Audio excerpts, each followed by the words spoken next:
Good morning everyone. Today's video is all about company car tax. So how is a taxable benefit calculated if you drive a company car? So the first thing we've got to consider is the list price of the car.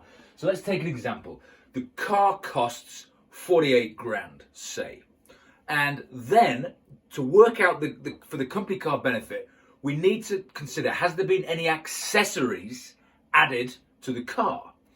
So certain accessories are excluded, certain accessories to do with safety for employees or disabled employees, but most accessories are added to the cost of the car to be included within the list price. So let's say in this example we've got a couple of grand of accessories, we add that onto the cost, and then the car's list price for company car tax purposes, 50,000.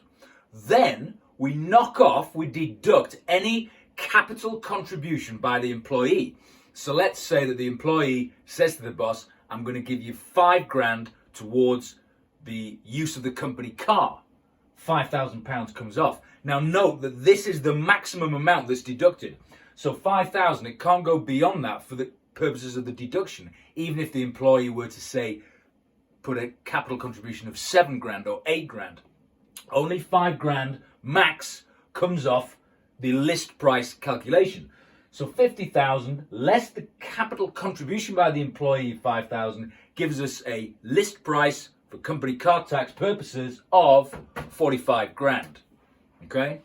So cost plus accessories less employee contribution, list price. Right.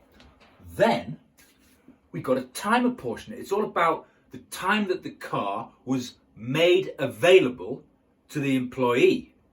So let's say the employee never had a company car up until the summer of a particular tax year. So a few months into a tax year, which runs from 6th of April to 5th of April, you got to time apportion this. So in this case, 45 grand, but they didn't get their hands on the company car until the summer. So from the period from the summer to the following 5th of April, let's say that's 9 or 10 months, and then the list price apportioned accordingly. So assume it's £30,000 in this example.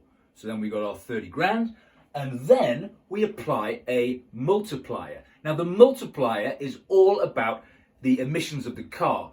The lower the emissions, the lower the multiplier, and the lower the amount that you hit for tax. Makes sense?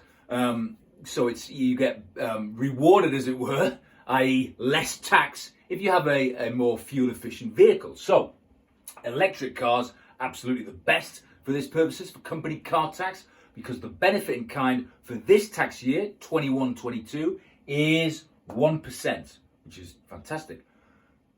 The multiplier next tax year, 21-22, for electric cars goes up, it doubles, but it doubles from 1% to 2%, so it's still pretty low.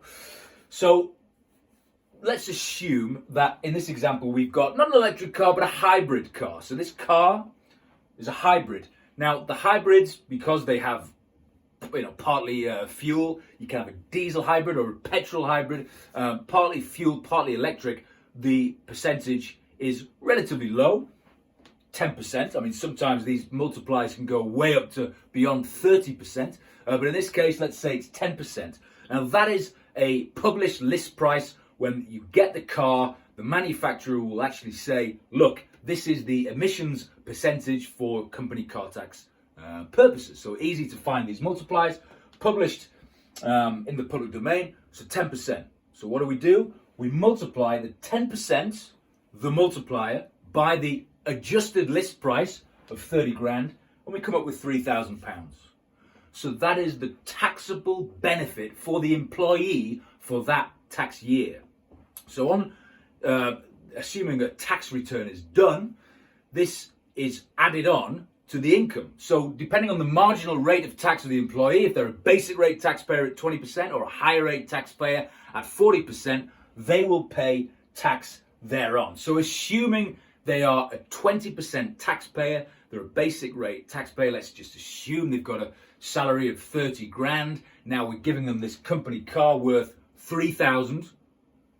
So that 3,000, in effect, 30 grand salary plus 3,000, taxed at 20%, that is £600. So that car will cost the employee £600 extra in tax for the privilege of using the company car. Now, if they don't do tax returns, and actually I suppose in this example, someone on 30 grand probably wouldn't do a tax return, this is coded out through their PAYE code. That's how they get taxed on it. They just receive less take-home pay every month going forward from the point of having the car. That's how the tax is collected if you don't do a self-assessment tax return. So that's not the end of the story. Well, it is for the employee, but looking at the employer's point of view, what happens to the employer? Well, there is tax reliefs available against corporation tax, assuming it's a limited company employer, for the cost of providing the car. But there is also tax, specifically national insurance, on the benefit. So employers pay Class 1A national insurance on the same P11D value. We'll call it a P11D value. We'll come on to talk about that in a minute, but the same value as the employee. So the employee, £3,000, the magic number. Employee, 20%, £600. The employer, 13.8% of the 3,000.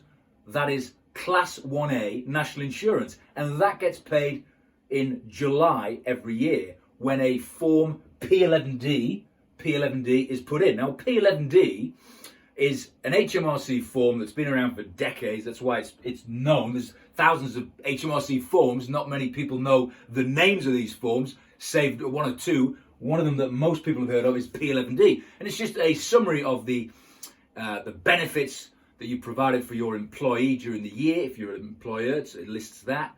And you basically send a copy to HMRC together with the 13.8% national insurance on the benefits provided to your staff, and then you also give the copy as well to your employee for their records so they can see exactly that they're getting taxed on this magic number here. So that's just an overview then on company car tax, how it works, predominantly for the employees, but also a bit on the implications for the employer. If you like this video, please do subscribe right about there, and I'll see you soon.